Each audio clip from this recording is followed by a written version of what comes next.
Bismillahirrahmanirrahim. Assalamualaikum warahmatullahi wabarakatuh. Anak-anak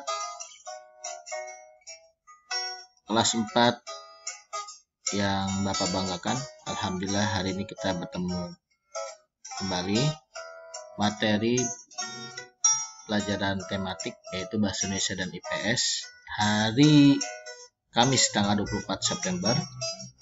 Insyaallah tanggal 28 September kita akan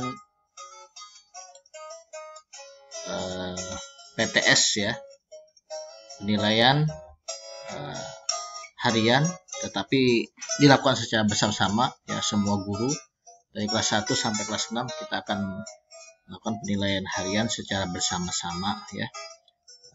Kita akan melihat, mengukur kemampuan kalian ya. Semoga kalian nanti mendapatkan nilai yang bagus dan bisa mengerjakan secara mandiri sayang ya. Baik, kita lanjutkan. Hari ini kita belajar mata pelajaran IPS dan Bahasa Indonesia halaman 41 dan 49. Krisis air bersih di Indonesia.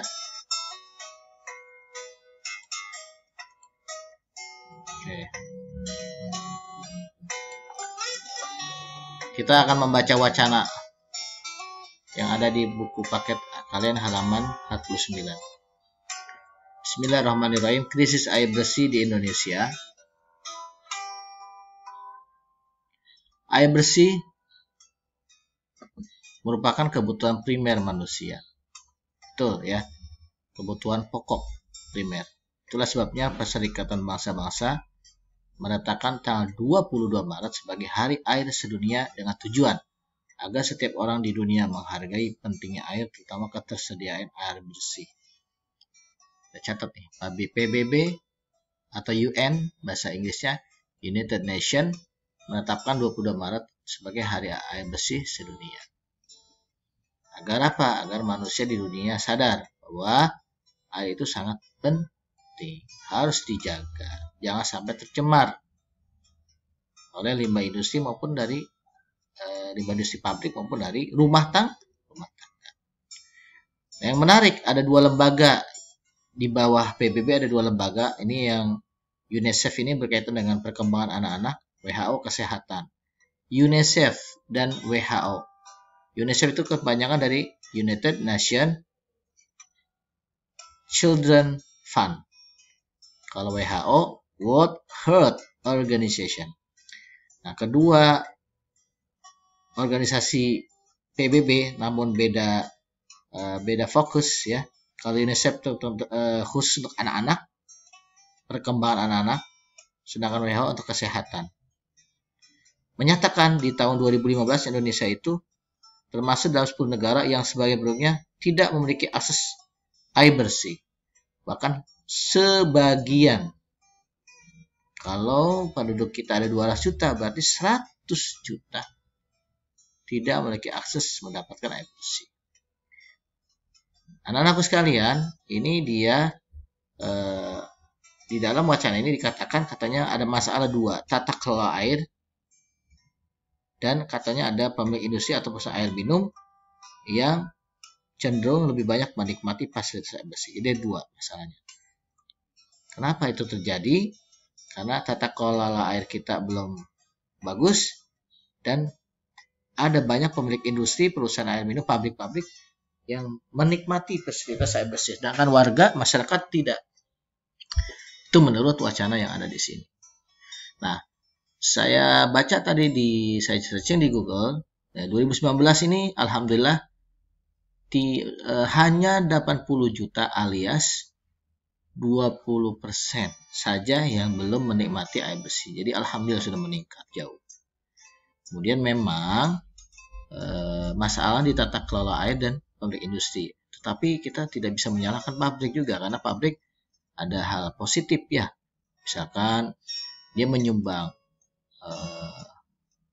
menyumbang tenaga kerja ya, meningkatkan investasi dan lain sebagainya. Yang penting adalah Kalau menurut Ustadz, yang penting apa sayang? Yang penting ini, kita semua warga harus, terutama rumah tangga, itu harus mengurangi pencemaran air bersih. Misalkan membuang sampahnya, ya sayangnya. Membuang sampah tuh nggak boleh sembarangan. Kan banyak sekali ibu-ibu rumah tangga yang habis memasak, itu sampahnya langsung diikat di plastik lalu dibuang ke kali atau membuangnya tidak di tempat yang sebenarnya. Atau banyak terjadi pembakaran juga akan merusak tanah dan air. Ya. Kemudian apalagi ada juga orang yang masih BABS, buang air besar sembarangan, juga akan merusak air ya. Nah, jadi oleh karena itu krisis air bersih di Indonesia ini bisa kita tangani, memang harus menata kelola air dan sanitasi kita. Jamban harus diperbanyak. Warga juga, masyarakat harus diberikan edukasi ya, pendidikan, terutama kalian ini generasi muda tidak boleh ya lagi sekarang menghambur-hamburkan air, dan juga jangan sampai merusak tanah, air, dan membuang sampah sembarangan. Ya. Supaya apa? Supaya krisis air bersih di Indonesia itu tidak terjadi. Ya, semoga ya, karena memang dilihat dari grafiknya Indonesia itu semakin hari semakin bagus ya. Bahkan sekarang tinggal 80 juta orang saja yang tidak menikmati krisis air bersih. Sedikit sekali juga yang tidak mempunyai jamban atau WC. Ya, jadi bersyukur ya, sudah lebih bagus dari tahun 2015. Kita lanjutkan, hari ini kita belajar teks petunjuk. Apa itu teks petunjuk? Dalam kehidupan sehari-hari kita sering menggunakan teks petunjuk, panduan atau instruksi. Ya, teks petunjuk itu misalnya petunjuk memakai obat. Ya, kan ada tuh ya, petunjuk memakai obat. Misalkan sehari 3 kali ya. Kemudian setelah makan. Nah, itu adalah contoh teks petunjuk. Atau menggunakan sesuatu, melakukan sesuatu atau membuat sesuatu. Misalkan ini, teks petunjuk menggunakan sesuatu, kipas angin. Ya, misalkan petunjuk penggunaan kipas angin. Colokkan steker kipas angin pada stop kontak. Tekan salah satu tombol angkat pada kipas angin. Tekan tombol pemutar pada bagian belakang kepala. Jangan biarkan kipas angin menyala tanpa ada penggunanya karena risiko terbuang sia-sia. Segera matikan kipas angin jika suhu udara sudah turun. Lepaskan steker dari stop kontak. Itu ya sayangnya, itu adalah contoh teks petunjuk menggunakan sesuatu. Atau yang ini berkaitan dengan air. Ini menggunakan air, hemat air, manfaatkan air secara optimal. Jangan biarkan air keran terus-menerus terbuka. Lebih hemat air, menggunakan mesin cuci dan pakaian jika yang dicuci sangat banyak. Lebih baik dengan mesin cuci ya. Jika cucian banyak, pakai saja 3 ember. 1 ember untuk merendam, 1 membersihkan, dan 1 lagi untuk membilas. Mandi itu lebih bagus dengan pancuran ya.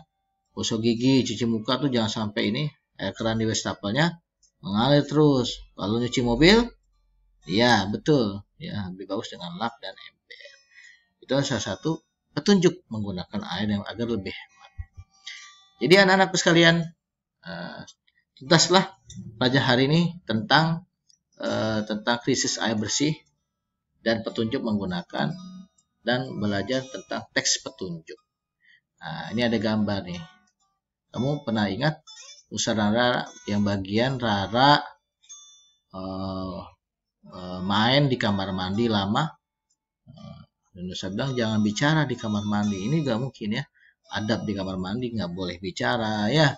Bisa jadi lama-lama di kamar mandi, lama-lama menggunakan air, jadi boros ya, dan lain sebagainya.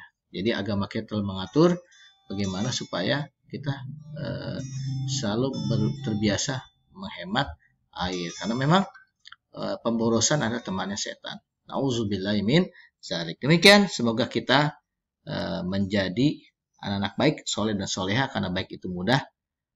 Sampai jumpa di video berikutnya.